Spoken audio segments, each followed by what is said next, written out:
इंज आउंदा है इस तरह प्रत्यक्ष प्रमाण नहीं। जद कदी इस तरह की कथा चले मैनू एक सर्व धर्म सम्मेलन याद आ जाता है, इंदौर दे होया। देश भर की अखबारों के उसकी बड़ी चर्चा हुई।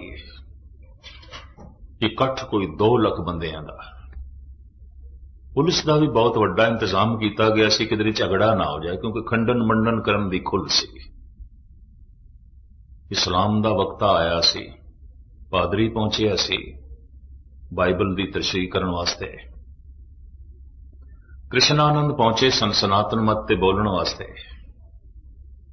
आर्या समाज दे सियाणे प्रचारक पहुंचे सन, जैन मत बौद्ध मत ते पहुंचे सन। सिख धर्म की तरफों दास नूं लै गए सन। और मैं उस जमाने च पहली दफा सर्व धर्म सम्मेलन अटेंड किया। कोई 30 साल में पुरानी गल करदा तुहानूं। घबराहट भी बड़ी, मैनूं पता चलिया सी जो पीर आया है इस्लाम ते बोलण वास्ते कराची तो आया है, बड़ा सियाणा है, मुदब्बर है। पादरी नूं बॉम्बे तो बुलाया गया और नेपाल तो आया है बौद्ध धर्म ते बोलण वाला। अपने अपने इलाके दे और अपने अपने धर्म दे ये चोटी दे सियाणे पुरुष।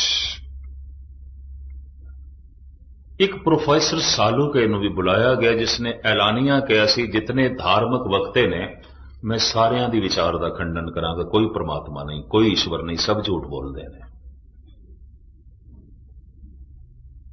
उसनों भी मदौ किया गया सी, बुलाया गया सी सिर्फ ये देखने वास्ते कि ये धार्मिक पुरुष ज्यादा दलील पेश कर सकते हैं कि ये नास्तिक बंदा ज्यादा खंडन कर सकता है, ये देखना है। अग्रवाल एक बिरादरी है हिंदुस्तान की तरफों ये सर्व धर्म सम्मेलन अटेंड किया गया, जो है आयोजन किया गया सी, और इस लाखां रुपए का खर्चा सी। दास ने उस जमाने उस वक्त पूरे जज्बे नाल पूरी शरधा नाल उस सम्मेलन की शमूलियत की थी, लेकिन घबराहट, इंतजाम सारा अग्रवाल बिरादरी का। और इस सिख भी पहुंचे, मुसलमान भी पहुंचे श्रोतियां, क्रिश्चियन भी पहुंचे, हिंदू भी पहुंचे। आयोजन सिर्फ अग्रवाल बिरादरी का। इस्लाम का वक्ता बोलिया, वो प्रोफेसर सालूके जिहड़ा सी उन्हें 7 मिनटां च खंडन करके रख दी उसकी विचार। मेरा बनया होया हौसला डिग गया। है ये बहुत सियाणा बंदा, ये कोल ते बड़ियां दलीलां ने। और आप सुन के हैरान हो गए, बौद्ध वक्ता, बौद्ध धर्म का जिहड़ा वक्ता सी वो भी नमूजना जिहा मुंह लैके उसने बिठा दिता।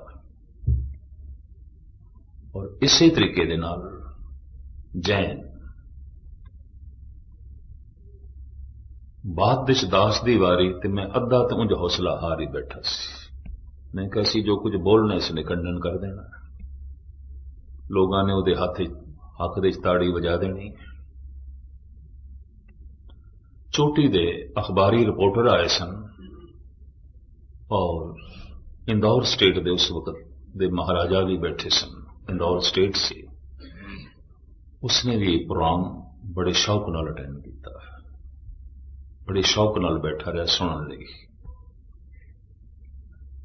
22 मिनट का दास नूं समा दिता गया सी ते मैं 22 मिनट जो बोलिया वो प्रोफेसर सालूके खड़ा होया। उन्होंने हर वक्त तो बाद 7 मिनट मिलते सन। उन्हें मैनू आखे, मस्कीन जी जिस परमात्मा की तुसी गल की इस नूं वेखिया कदी? मैं कहा नहीं वेखिया। फिर भी तुसी दिन रात उसकी गल करी जांदे हो तो लोगों को सुनाई जांदे। मैं सुनाई जांदे कहना अपना ते लोकां दा पता नहीं कितने घंटियां का समा रोज बर्बाद कर रहे हो, वक्त जाया कर रहे हो। जिन्हों वेखिया नहीं ओदी चर्चा करी जांदे हो, ओदा जिक्र करी जांदे हो, ओदे प्रति दलीलां देई जांदे हो। कहते साइंस जो कुछ कहती है उसका सबूत मुहैया जो है कर देंदी है। संत लोग जो कुछ कहते हैं, ज्ञानी जो कुछ कहते हैं भगत जो कुछ कहते हैं, गुरुओं ने जो कुछ आख्या सबूत नहीं मुहैया किया, प्रमाण सामने नहीं रखे, और प्रमाण प्रत्यक्ष। मैं उसमें आख्या प्रोफैसर साहब जरूरी तो नहीं कि जो नहीं दिखाई देंदा वो है ही नहीं। हवा नहीं दिखाई देंदी, फुल दिखाई देंदे, महक नहीं दिखाई देंदी, शक्कर दिखाई देंदी है, मिठास नहीं दिखाई देंदी, मिर्चा दिखाई देंदियां, कुड़त्तन नहीं दिखाई देंदी। जे तुसी मैनू आखो कुड़त्तन दिखा तो मैं मिर्च दिखा सकदा, कुड़त्तन ते नहीं। मैं शक्कर दिखा सकदा, मिठास ते नहीं। मैं फुल दिखा सकदा, महक ते नहीं। हस पिया, कहंदा ये प्रमाण बहुत पुराने हो गए, इन्हां दी कोई अहमियत नहीं। कहंदा फुल नूं नेड़े आईए नासका दस देंदी महक है, शक्कर नूं मूंह दे च पाईए जुबान दस देंदी मिठी है, मिर्चां नूं मूंह दे च पाईए जुबान दस देंदी कौड़ी है। जुबान वाहिगुरु वाहिगुरु वाहिगुरु वाहिगुरु जपे, राम राम जपे, क्या पता चल जाता है राम है, वाहिगुरु है, क्या पता चल जाता है। कहना मैं थोड़े सामने 2 मिनट करदा, मैनू कख नहीं पता, पर 1 सैकंड ਲਈ जो मैं मूंह दे शक्कर रखा मेरी जुबान मिठी हो जाएगी। यकीन जानो, हालांकि मौसम बहार दा सी, पसीने नाल मेरे कपड़े भिज गए सारे। मैं कहते हद करदा पिया, हर गल नूं रद्द करी जांदा है। अंदरों अरदास भी निकली, पातशाह तेरे दर दा वक्त आ, तेरी बाणी दी गल करन वाला, कि इस तरह ही बेइज्जती होगी। मैं उसनूं आख्या गल है, एक बेहोश बंदा होवे, बहुत गहरा बेहोश, हो सकता उहदे नक दे नेड़े फुल लै जाइए ते उहनूं महक ना आए, उसदे मूंह दे शक्कर पाईए तो उसनूं मिठास दा बोध ना होवे क्योंकि बेहोश है। हस के कहन लगा मेरे जैसा बंदा थानू बेहोश प्रतीत होंदा है, मेरे जैसा इंसान थानू बेहोश दिखाई देंदा है कि मैं इतने वक्तियां दियां दलीलां नूं रद्द करके रख दिता है और थानू भी बोलण नहीं देंगा। या तो कोई प्रत्यक्ष प्रमाण दे परमात्मा है, कोई प्रत्यक्ष सबूत नहीं, तो ये फिजूल दियां गल्लां ने, अनपढ़ दुनिया दी गल्लां ने, मूर्खां दियां गल्लां ने। मैं कि सवाल ये हुण थानू प्रत्यक्ष प्रमाण चाहिए, सामने सबूत चाहिए। एक दलील उदों प्रिंसिपल गंगा सिंह दी चेते आ गई तो मेरी इंज कह लो गुरु नानक ने लज्जा रख दी। मैं कहा प्रोफैसर सालुक है, क्या तुसी अपने पिता दा नाम मैनू दसोगे? कहने लगा अज दी इस चर्चा दे ते सर्व धर्म सम्मेलन दे मेरे प्यो की की लोड़ पै गई है। लोड़ पै गई है तां ते मैं पुछदा थोड़े पिता का की नाम है? उन्हें आख्या मेरे पिता का नाम है श्री दलीप सालूके। श्री दलीप सालूके। मैं कि जे मैं शक करा ये तेरा प्यो नहीं है कोई होर है ते फिर आपे तो बाहर होया। मैनू कहने लगा इस 2 लाख के इकट्ठ देश तुसी इतनी तहजीब तो गिरी हुई गल करोगे और अपने आप को ज्ञानी अखवांदे होया धर्म का प्रचारक अखवांदे होया तहजीब तो गिरी हुई गल करोगे। कहता मैं सोच नहीं सकता सी सभ्यता तो थले चले गए, थोड़ी गुफ्तगू थोड़े बोल थले चले गए। मैनू इंज कहने लगा। मैं कहा हद हो गई, मैं तेरे प्यो ते शक करा, तू कहना इस सभ्यता तो थले की गल है,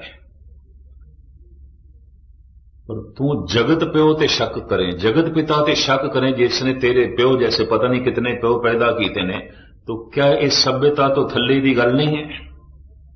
क्या ये तहजीब तो थले की गल नहीं है? मैं शक करदा तू अपनी पिता की होंद का कोई सबूत दे, यही तेरा प्यो है। तू थोड़ा जिहा होश संभालिया, तेरी मां ने तेनू कह दिता है तेरे पिता ने, ते तू बापू बापू कहना शुरू कर देता, कोई सबूत मंगया सी मां को?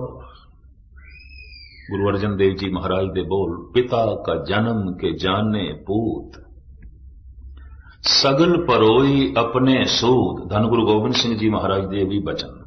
कहां लगे एव कीट बखाने, महिमा तोर तु ही प्रभ जाने। पिता जन्म ज्यों पूत न पावे, कहां तवन का भेद बतावे। मैं उसनों कह दिता तू अपने पिता का मैनू सबूत दे दे, मैं तेन जगत पिता का सबूत देना। इस हक दे ताड़ियां वज गई मेरे, खुशी की लहर दौड़ गई। जिहड़े धार्मिक बंदे सन, जिन्हां दे दिल टुटे हुए सन, प्रोफैसर सालूके दी तर्क करके भी इन खामाखा तर्क करी जाता है, मेरा हौसला बन गया। और उस दिन वाकई मैनू प्रत्यक्ष रूप में इंज दिसिया कि कहो नानक सब तेरी वडियाई, कोई नाम न जाने मेरा। तू दलील दे दी है पातशाह, लज्जा रहेगी। बाद जब चाह पीण बैठे ना सी सारे वक्ते, उन्होंने एक जगह ते इंतजाम किया सी अग्रवाल बिरादरी ने। सालू के मैनू कहन लगा मेरी 60 साल की उम्र है, उदों मैं 22-23 साल का होवांगा, वध तो वध 24 साल का। मैनू कहन लगा मेरा मन हिल गया, तेरे बोलों ने हिला दिता है, मैनू स्टडी करनी पेगी, मैनू नवे सिरे तो अध्ययन करना पेगा। हिला देता है मेरा हिरदा। मैं कि परमात्मा तेरे हिरदे नू इतना हिलावे और तेरा हिरदा उत्थे जा पहुंचे जिथे परमात्मा दा रस है, उसदी होंद है, उसदा प्रकाश है। इतनी गल उसने स्वयं तस्लीम की थी। हुण मैं अर्ज करा, अगर कोई प्रत्यक्ष प्रमाण परमात्मा दा मंगे तो कोई प्रत्यक्ष प्रमाण नहीं, कोई प्रत्यक्ष सबूत नहीं। साइंस जो कुछ कहती है उसका प्रत्यक्ष सबूत देती है।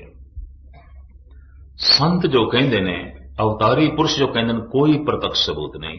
धन गुरु गोबिंद सिंह जी महाराज भी कहते हैं, कहां लगे एव कीट बखाने, महिमा तोर तु ही प्रभ जाने।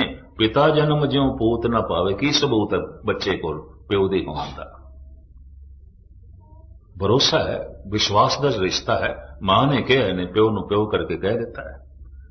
जे मां दे कहने ते तू प्यो नु प्यो करके कह सकदा है, ते गुरु दे कहने करके तू रब नु रब करके कह दे। मां नु पता है, गुरु नु पता है, अवतार नु पता है। और गज़ब दी गल यह है, जिसनों पता है वो पता करा नहीं सकता, उस बारे से दी सूचना दे सकता है, चलन दी प्रेरणा दे सकता है, प्रत्यक्ष प्रमाण नहीं दे सकता।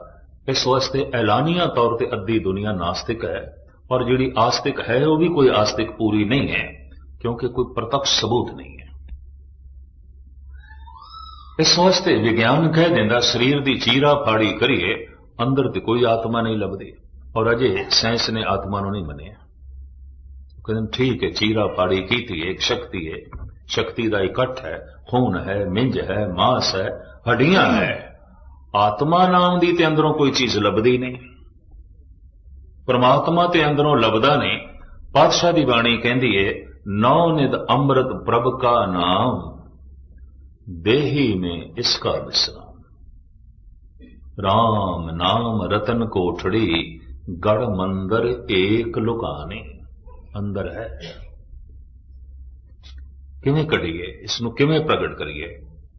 विज्ञानक ढंग नाल नहीं, धार्मिक ढंग नाल। तो फिर धार्मिक ढंग की है? बस यही अभ्यासियों के अंदर, यही जग्यासुओं के अंदर प्रश्न पैदा हो जाता है, तो नास्तिक लोगों का आखिर ढंग की है, फिर तरीका की है? पहले तो मैं गुरु ग्रंथ साहब जी महाराज दे थोड़े सामने बोल रखा, भगत कबीर जी दे। कबीर कहते मैथों कोई ढंग ना पूछो तो कोई ढंग है भी नहीं।